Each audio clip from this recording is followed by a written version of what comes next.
विश्व प्रपंच के पोषण रक्षण के दायित्व को अपरिमित वात्सल्य से वहन करने वाले भगवान श्री हरि की भारतवर्ष में अनेक लीला भूमियां हैं, जिनमें उत्कल प्रदेश का पुरुषोत्तम क्षेत्र विशेष प्रसिद्ध है। पुरुषोत्तम जगन्नाथ देव के वहां अवस्थान की विविध कथाएं पुराणों में वर्णित, जिनमें ब्रह्म पुराणीय कथा अतिशय प्रख्यात है। तदनुसार सत्ययुग में इंद्रद्युम्न नामक इंद्र सदृश पराक्रमी सर्व सद्गुण संपन्न एक राजा थे। मालवा देश की अवंती नगरी उनकी राजधानी थी। वे प्रजाओं का पुत्रवत पालन करते थे। एक दिन उनके मन में यह विचार उत्पन्न हुआ कि मैं किस प्रकार भोग मोक्ष दाता योगेश्वर श्री हरि की आराधना करूं। आराधना के लिए मैं किस क्षेत्र, किस तीर्थ अथवा किस आश्रम पर जाऊं। बहुत काल तक विचार कर राजा इंद्रद्युम्न ने सर्वोत्तम तीर्थ पुरुषोत्तम क्षेत्र में जाने का निश्चय किया। राजा सैन्य सामंत पुरोहित आदि के सहित दक्षिण समुद्र की ओर चल पड़े। समुद्र का दर्शन कर वे विस्मयाभिभूत हो गए और वहीं समुद्र तट पर एक पवित्र स्थान में राजा ने विश्राम किया। उस तीर्थ श्री क्षेत्र में महाराज इंद्रद्युम्न ने विविध सुरम्य स्थानों के दर्शन किए। अवतार श्रेष्ठ जगन्नाथ के उस मानस तीर्थ क्षेत्र में पहले इंद्र नीलमणि से निर्मित प्रतिमा विराजित थी, जिसे स्वयं भगवान ने छिपा दिया था। भगवान ने उस प्रतिमा को इसीलिए तिरोहित कर दिया कि प्रतिमा का दर्शन कर पृथ्वी के सब मनुष्य भगवत धाम में चले जाते थे। सब लोगों को वैकुंठ धाम में जाते देख धर्मराज यमराज ने भगवान के पास जाकर कहा, प्रभु, इस विख्यात पुरुषोत्तम तीर्थ में आपकी जो श्रेष्ठ प्रतिमा है, उसका दर्शन कर सभी मनुष्य कामना रहित हो आपके श्वेत धाम में चले जाते हैं। अतः मेरी धर्म मर्यादा जो आपने नियत की है वह नष्ट हो गई है। भगवान, कृपा करके आप अपनी प्रतिमा को तिरोहित कर लें। तब भगवान ने चारों ओर से बालुका से उस प्रतिमा को आवृत कर दिया। राजा इंद्रद्युम्न ने दृढ़ संकल्प किया कि मैं ऐसा प्रयत्न करूंगा जिससे भगवान विष्णु मुझे साक्षात दर्शन देंगे। अनन्य भाव से भगवान मंदिर निर्माण करने के लिए दृढ़ संकल्प होकर राजा अपने कर्तव्य में लग गए। पुरुषोत्तम प्रसादा निर्माण कार्य विधि पूर्वक संपन्न हुआ। अब राजा को अहर्निश भगवत प्रतिमा के लिए चिंता सताने लगी।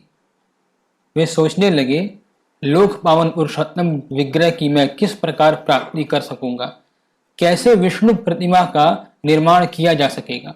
यह सोचकर वे भगवान के शरणापन्न हुए और अनेक भावमयी प्रार्थनाएं की। स्तुति प्रार्थना के उपरांत राजा वहीं धरती पर कुश और वस्त्र बिछाकर चिंतामग्न हो सो गए। देवाधिदेव भगवान ने राजा को स्वप्न में अपने स्वरूप का दर्शन कराया एवं कहा, राजन, तुम धन्य हो। तुम्हारे श्रद्धा विश्वास से मैं संतुष्ट हूं। तुम चिंतित न हो, मैं तुम्हें प्रतिमा निर्माण का उपाय बताता हूं। ध्यान पूर्वक सुनो। आज की रात बीतने पर सूर्योदय के समय समुद्र तट पर जाना। वहां समुद्र प्रांत में एक विशाल वृक्ष सुशोभित है, जिसका कुछ अंश तो जल में और कुछ अंश स्थल पर है। समुद्र की लहरों से आहत होने पर भी वह वृक्ष कंपित नहीं होता। तुम हाथ में तीक्ष्ण अस्त्र लेकर अकेले ही वहां जाना और उस वृक्ष को काट डालना। वहां तुम्हें कुछ अद्भुत वस्तु दिखाई देगी। विचार विमर्श कर उसी से दिव्य प्रतिमा का निर्माण करना। अब मोहप्रद चिंता त्याग दो। तत्पश्चात श्रीहरि अदृश्य हो गए। राजा विस्मित हुए। प्रातः उठकर वे समुद्र तट पर पहुंचे एवं स्वप्नानुसार तेजस्वी वृक्षराज को देखकर अत्यंत प्रसन्न हुए। उन्होंने उस वृक्ष को काट गिराया और दो टुकड़े करने का विचार किया। जब वे काष्ठ का भली भांति निरीक्षण कर रहे थे, तभी उन्हें सहसा दो ब्राह्मण वेशधारी दिव्य पुरुष दिखाई दिए। ब्राह्मणों ने राजा के पास आकर पूछा, आपने किस लिए वनस्पतियों को काट गिराया है? राजा ने कहा, आराधना के लिए मैं विष्णु की प्रतिमा का निर्माण करना चाहता हूं। तदर्थ स्वप्न में भगवान ने मुझे प्रेरित किया है। यह सुनते ही विप्र रूपधारी भगवान जगन्नाथ ने सहर्ष कहा, राजन, आपका विचार अत्युत्तम है। मेरे ये साथी श्रेष्ठ शिल्पकार हैं जो मेरे निर्देशानुसार प्रतिमा निर्माण करेंगे। तब विप्र रूपी विश्वकर्मा ने भगवदी आज्ञा के अनुसार प्रतिमाओं का निर्माण कर दिया, जिनमें पहली मूर्ति बलराम की, दूसरी श्री जगन्नाथ की एवं तीसरी भगवान वसुदेव की बहन सुभद्रा जी की थी। यह देख आश्चर्यचकित हो इंद्रद्युम्न ने पूछा, विप्र रूप में आए आप कौन हैं? तब भगवान ने कहा, मुझे पुरुषोत्तम नारायण समझो। वेदों में तथा धर्मशास्त्रों में जिसका उल्लेख हुआ है वही मैं हूँ।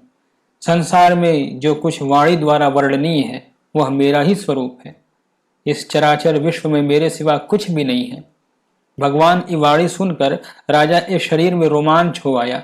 वे स्तुति पूर्वक प्रणाम करते हुए बोले, जो निर्गुण निर्मल शांत परम पद है उसे मैं आपके प्रसाद से पाना चाहता हूँ। तब भगवान ने राजा को तथास्तु कहकर वर देते हुए विश्वकर्मा सहित अंतर ध्यान हो गए। भगवत साक्षात्कार के से कृत्य हो बुद्धिमान नरेश ने श्री बलराम, जगत गुरु जगन्नाथ एवं वरदात्री देवी सुभद्रा को मणिकांचे जटित विमान पर कल्याण नाम बिठाकर बड़ी धूमधाम से मंत्रियों सहित पुण्य स्थान में प्रवेश कराया और यथा समय शुभ मुहूर्त में प्रतिष्ठा कराई। महाराज इंद्रद्युम्न ने भगवान जगन्नाथ देव के परम अनुग्रह से उनके शाश्वत पद को प्राप्त कर लिया। श्री जगन्नाथ देव का यह लोक पावन क्षेत्र पर्व उत्सवों की भूमि है। यहाँ वर्ष भर में लगभग 40 छोटी बड़ी उत्सवात्मक यात्राएं एवं 100 से भी अधिक पर्व आयोजित होते हैं। इनमें चंदन यात्रा, स्नान यात्रा, नेत्रोत्सव, राजेंद्राभिषेक, नीलाद्रि महोदय, कृष्ण जन्माष्टमी, कौमुदी महोत्सव, रथ यात्रा, पुण्याभिषेक, डोल यात्रा, झूलन यात्रा आदि विशिष्ट हैं। इन सभी में सर्वाधिक प्रसिद्ध एवं महत्ता रथ यात्रा की है। रथ यात्रा को ही गुंडीचा यात्रा या घोष यात्रा भी कहते हैं। आषाढ़ शुक्ल द्वितीया से आषाढ़ शुक्ल दशमी पर्यंत चलने वाला यह 9 दिवसीय यात्रोत्सव विश्व विख्यात है। इस महोत्सव में 3 रथ सुसज्जित किए जाते हैं, जिनमें ताल ध्वज नामक प्रथम रथ पर बलराम जी, देवदल नामक द्वितीय रथ पर देवी सुभद्रा एवं अस्त्रराज सुदर्शन और नंदी घोष नाम वाले तृतीय रथ पर श्री जगन्नाथ देव विराजमान होकर गुंडीचा मंदिर की ओर प्रस्थान करते हैं। इस उपक्रम का शुभारंभ पुरी के राज परिवार के प्रमुख के द्वारा होता है, क्योंकि पुरी के नरेश अपने को जगन्नाथ जी का प्रथम सेवक मानते हैं। यानी प्रस्थान दिवस की संध्या तक भगवान गुंडीचा मंदिर पहुंच जाते हैं। दूसरे दिन रथ से उतरकर मंदिर में पधारते हैं और 7 दिनों तक वही विराजमान रहते हैं। दशमी को तीनों रथ भगवान को लेकर पुनः लौट जाते हैं। इन 9 दिनों के जगन्नाथ जी के दर्शन को आडप दर्शन कहते हैं। इसका बहुत अधिक महात्म्य माना गया है। इसके अनंतर भी यात्रा के अंगभूत कतिपय उपक्रम द्वादशी तक चला करते हैं। आषाढ़ शुक्ल द्वादशी को श्री जगन्नाथ देव पुनः अपने स्थान में विराजमान हो जाते हैं। संपूर्ण ये लेख 2021 के कल्याण के अंक का है, जो 7वें महीने का है, यानी जुलाई का, और गीता प्रेस से प्रकाशित है।